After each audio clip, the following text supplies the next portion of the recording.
2 post-commentary videos in the same day. What have you done with the real Slick? The Slick that does live commentary constantly and makes mistakes and makes a fool of himself on the internet. Well, that Slick still is around, but I figured that today for the second video, this is something that I wanted to make, and I don't want to make it when we all forget about this, because this is still in our minds. We still remember this. This is, quote-unquote, April Fool's 2017 for War Thunder.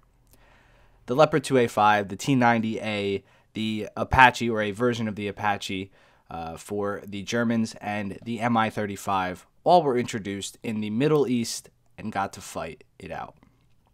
What do I think about this? Well, I absolutely love this game mode. I had more fun playing this than I think I almost ever have in War Thunder. Modern tanks in the War Thunder engine play very well. There are obviously problems with how they play, but they played extremely well for how fast they seemed to come out. I don't know how long Gaijin was working on this. None of us really do we? But regardless, they were so fun. They were so fun. And I don't think I'm speaking for just myself here. I think everybody who played them had an absolute blast. I've had people who quit War Thunder who came back to play this event, and they loved it. It was amazing.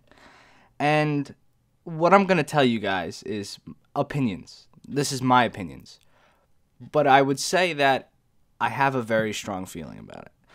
What I think this was, it was just a test. I think it was a test to see how players reacted to these tanks being introduced. And I think Gaijin has been working very hard on making these tanks happen in the background. Now, I don't know. Gaijin doesn't pay me. They don't tell me anything special. Sure, they help me and support me a little bit, but they don't tell me this stuff. They didn't tell me this was coming out until a little bit sooner than the public. But not like, we're not talking weeks. We're talking maybe hours before the public knew. So the thing is, it was great, and I enjoyed it, and everybody enjoyed it, and it boosted the numbers on the War Thunder servers. Gaijin has to respond to this. There's no way in hell they're going to look at this and not do anything with it. They made the assets. The assets are there. They work. They need a little bit of improvement. They could go live. If they made this a constant event, people would play this more than normal servers. People would play this constantly. If it had all the maps in it and this is all you could play, people would play this for months. I think it would last for months, in all honesty, with the 4 new vehicles. And the thing is, Gaijin knows that. They're not a stupid company. As much shit that everybody gives Gaijin, they aren't a stupid company, and this game has survived countless years. I mean, we look at other free-to-play models of games that have come out, and they don't last. You know? They don't.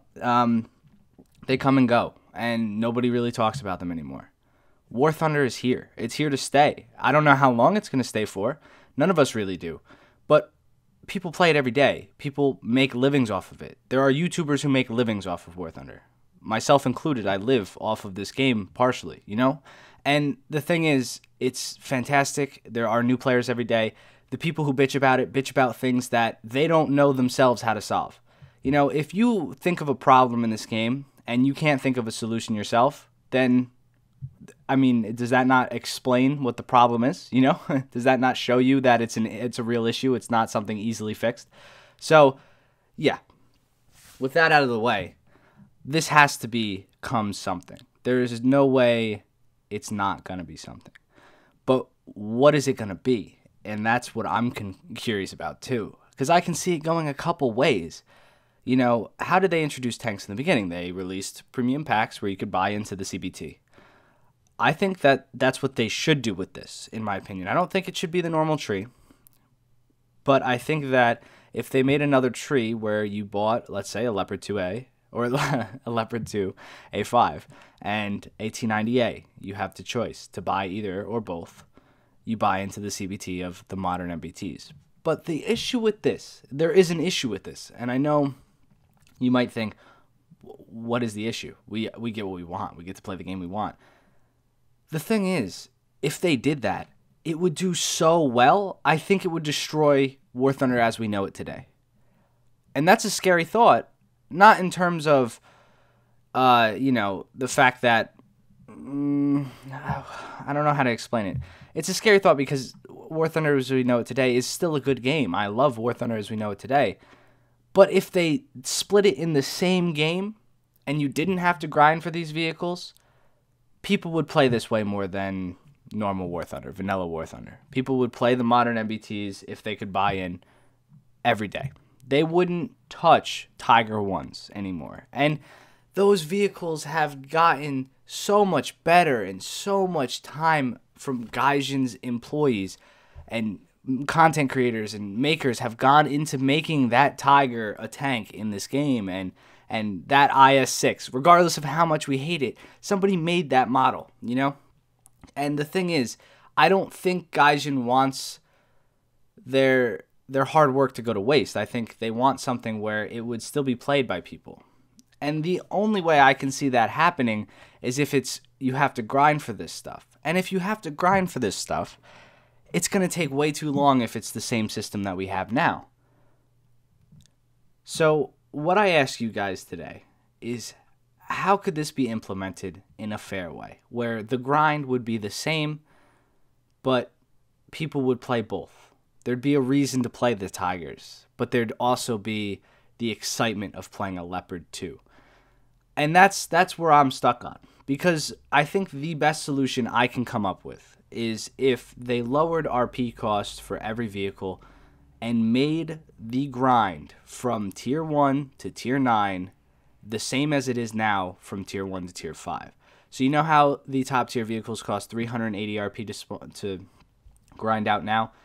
If those Tier 5 vehicles costed significantly less, and all of the vehicles costed significantly less than they do now, and the Tier 9 vehicles cost 380 at the end game, and it was more of the easier grind to get to the mid-tier, and then the modern mid-tier would be the Leopard 1 and the T62. And then the high tier would become Leopard 2A7s, T14 Armadas, M1A3, SEP V, whatever you want to call them, PLO1s. That would be the new top tier. And it would move everything down. I think moving up to a Tier 10 system, these were Tier 9 vehicles. And when I assume they say that, they mean era. So how we have it is Tier 1, 2, 3, 4, and 5, but we have BRs. And the BRs of these vehicles were up to 13. So what I can see is tanks possibly going to BR 18, maybe, right? Because I think the T90 was a 14.3. So I could see tanks going to maybe BR 16 to 18 with Tier 9, so 9 tiers. And the RP is equivalent to what it is now to get to Tier 5, if you guys follow what I'm saying.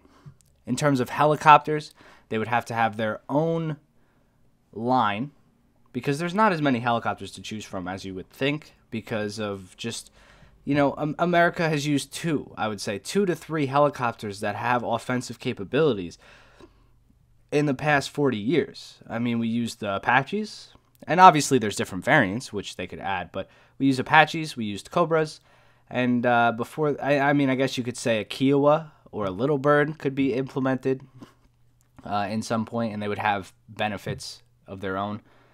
And then before that, obviously, we had the Cobra in Vietnam and the Huey. A Huey gunship would be fucking epic in this game. Could you imagine a Huey gunship with the nose-mounted 30mm cannon, rocket pods, and the miniguns on the side? The dummy rockets? Oh my goodness, that would be epic. What were they called? Hogs? The Hell Hogs maybe? I don't remember, but that would be super cool. So without getting too excited about what's to come, I think that's how they would do it. And the reason I'm making a video on this is because we're a community and I want us to just talk about it, to figure out what everybody thinks. So what do you guys think would be the obvious fix to this? Because it's not an easy idea. I want War Thunder to keep what it has now. I want people to still play the SU-100Y, you know? But I want these tanks as well. So how do we get that all in one game? How does that all work? And then we have to talk about boats. And the toughest thing for me to think about is people bought boats. You know, people bought these boats. Some people are excited for them. For me, I don't even think boats should be implemented anymore right now. After playing this, I could give a fuck less. In all honesty, I don't give a shit about boats. And based on the views on those videos, most people don't give a shit about boats. I'd much rather play this. And based on the views on this stuff, people care about this. People want this. So, I have no idea. I guess the ball is in Gaijin's court, metaphorically. So, let me know what you guys think in the comments down below. Thank you for your voicing your opinions and stuff. Let's keep it as a mature discussion, please, because I know people are very, very opinionated, and when somebody has a different opinion, we tend to get very angry. I do the same thing sometimes. I've been trying to catch myself, so I figure we all catch ourselves today. Let's have an adult conversation in the comments. Talk about what we think should happen with this, because I think it's just wasted assets if this is never used again. And I would love to see it tomorrow. If they rolled out all these tanks tomorrow, I'd be like a kid in a candy store. I shit you not. The experience I had playing the Leopard was nothing short of breathtaking. It was so fun. I drove 20 hours and still wanted to play it. I got home and I played it that day. I wanted to play it that bad. So I hope that just lets you guys know how much I really feel for this. I'll see you guys in the next one. Thank you for watching. As always, it's been your boy, the Winged Anthropod. Peace, peace.